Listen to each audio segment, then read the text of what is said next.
Are you sick? I'm fine. Well, what's the official verdict? Anything over 100? Don't worry about it, Opal. Well, if it's contagious, I think we should worry. Maybe I'll just give Joe a little ring-a-ding, and then I'll order up a trough of cluck-cluck chicken soup and a couple of... Don't you think you've helped enough for one day? Oh, come on now, Brooke. What did you do? think that Tad needs Edmund thrown in his face the minute he walks through the door? Well, maybe What were you thinking? Did you think you were doing me a favor? You weren't. I wasn't even going to say anything to Tad. Not anything? It wasn't that big a deal. Well, I don't know, honey. You were singing a pretty different song last night. Your vagabond shoes were just long and astray to that city that doesn't sleep. Well, I did not get on the train, did I? Edmund failed. It didn't work, but you had to make it into a major crisis. Tad doesn't need anything else to worry about right now, you know? Brooke, I wasn't trying to make trouble. Why is it that my husband can't go on a simple business trip out of town without everyone in Pine Valley thinking that he's having an affair? Why? Well, don't you think that Tad should know that somebody is out there gunning for him? Somebody named Edmund who plays down and dirty with the best of them? Somebody who would not stop at lying and cheating to get you back? I mean, my Tad deserves to have a fair fight. Opal, there is no battle plan. You don't have to play Matahari. Edmund doesn't have a chance with me because I say he doesn't. It's over. Well, not according to that Pulitzer Prize-winning mudslinger. Are you listening to me? It's over. It's finished. It's dead and buried. And if you keep your mouth shut and mind your own business, maybe I have a chance of convincing Tad.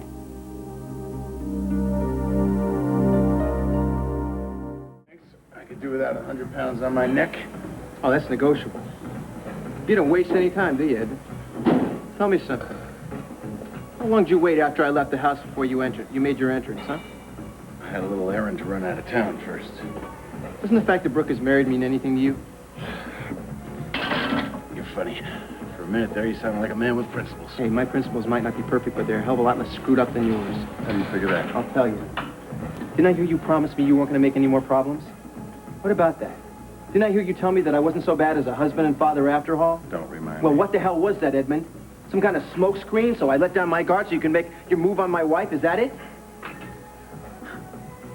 Yeah, you wouldn't go behind anybody's back, would you, Tad Martin? This is no joke. This isn't funny. Brooke was real shaken up when I got back. Oh, don't get me started. She told me all about it. How she spelled it out for you. How she doesn't want you in her life. How she's not interested. When are you going to get it? Oh, I get it. I don't think so. If you did, you'd do us all a favor and hop the next bus out of here. Whatever makes you happy. That's how you get through life, right? You always come first. I care more about Brooke than you'll ever know. Oh, would you please? You cared about her half as much as you go Knock on it about off, her. Edmund. I don't want you anywhere near my house. You got that? You come anywhere near my wife, I swear to God, I'll do everything I can to make you sorry you did. You think if I move away, I'm gonna take your troubles with me? Think again. You're a class act, you know that, Edmund? Is there anything at all that isn't beneath you? Slander, lies, all the sick stories, your perverted little I mind. know, okay? Shut up. You know what? What the hell is that supposed to mean? I know. I know if I don't get out of here real fast, I'm gonna tear your head off.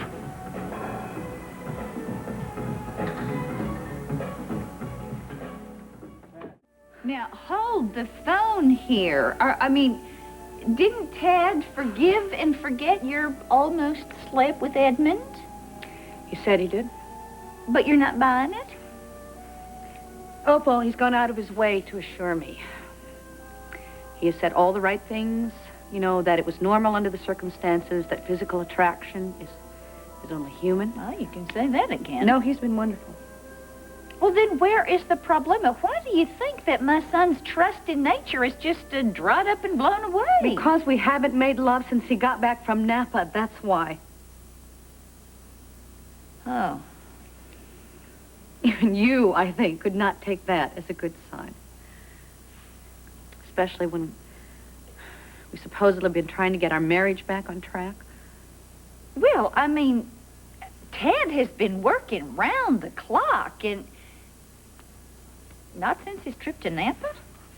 Why do you think he's putting so many hours in at the office? Oh, now, come on, honey. That isn't because he didn't love being here. He told me just the other day that it's corking season or bottling time or something out back in grape country. And now this hunting trip? Tad doesn't hunt. Well, he needs a vacation. That'll do him good. And once he gets back, everything will be settled down again, and you two will have your motors puttering at the same gear at the same time. I just begin to think that nothing is ever going to be settled, you know? It's every time I turn around, it's Edmund, or it's Ted, or it's a business Well, you trip. gotta have patience. You gotta take the rough with the smooth. I thought I would be pregnant by now. You know, I thought I would be picking out names. Thought I'd be decorating the nursery. Oh, so that's what the thermometer's about, huh? Oh, yeah, you're looking at a real expert at tracking ovulation, thanks to Dr. Academy. And what does old man Mercury have to say? Well, irony of ironies. I'm at my most fertile, and Tad is still on the fence. Oh, honey. Before you know it, it'll be that time of the month again. And Tad'll be busy, or he'll be in California, or there'll be some other reason. Well, so what's one more month? You got plenty of time to get in touch with old Mr. Stork. What's 28 little days when you guys got your whole lifetime ahead of you? I know that that's true. I just can't shake this feeling that this is going to be the last chance that we have. If she's not happy with her doctor, we don't have a choice. Well, you could do that, yeah. Yeah, that would help a lot, definitely. Thank you. Okay, all right, you too. Bye-bye. Hey, hello. Hi, where are you going so fast? Well, don't let me interrupt. No, I'm done. How are things? Fine. Does that include Edmund? I'll tell him you asked. You know, I keep forgetting. Is Julia going to be throwing your bridal shower? Because, I mean, I don't want to butt in on any family thing, but I would really like to have it at You my know what? A shower is really not necessary. Oh, okay. Well, how about a private party? You know, you and I, we could go out for lunch somewhere. Could you really just nice. stop pretending? Pretending? You are not my friend. Oh. Well, I used to be. I don't understand. What did I do?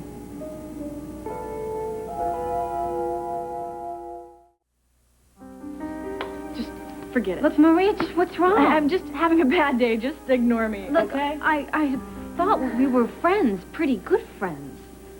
I mean, we tell each other everything. If there's something that I did, you can say it. I really don't want to get into this with you right now, Okay, Dixie. so there's something that I did do, but I just don't have the faintest clue what it is. Is it how I reacted to your and Edmund's engagement? Look, I'm sorry. Maybe I wasn't the most enthusiastic, but I did apologize, and now I'd like to make But up now for it. you would like to do what? You would like to throw me a party? Well, are you going to invite Brooke? Why would I invite Brooke? Why would you think this has anything to do with Edmund? I don't know, Maria. I'm trying to figure it out. Are you and Edmund having trouble? Is that what you would like to hear? Maria, stop! What is wrong? Did something happen since I went away? Right. I did hear that you went away to a patient advocate seminar in Center City. How was that?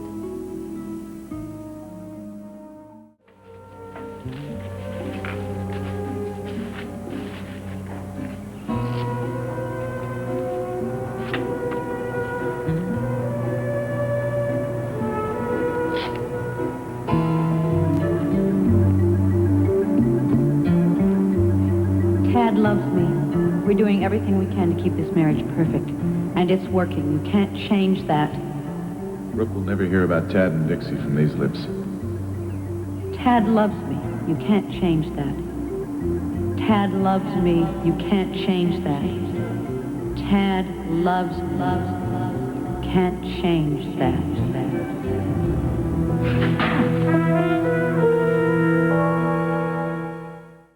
It was a very interesting seminar. Did you learn anything? Well, most of it I'd actually heard before, but there was one woman in particular who had some very interesting things to say about What the was new her health name? plan. I might know her. I don't remember. I'm sure I have it written down somewhere. Wow, you've got it all down pretty well. I almost believe that you were out last night taking copious notes at a seminar. What are you talking about? Would you just stop it? No, you stop it. You have something to say, Maria. You just say it. Okay, I will. I wish my good friend would finally be straight with me. About what? About the fact that the first thing out of your mouth when I told you about Edmund's proposal was, what about Brooke? Well, now I know why. Because you're sleeping with Brooke's husband.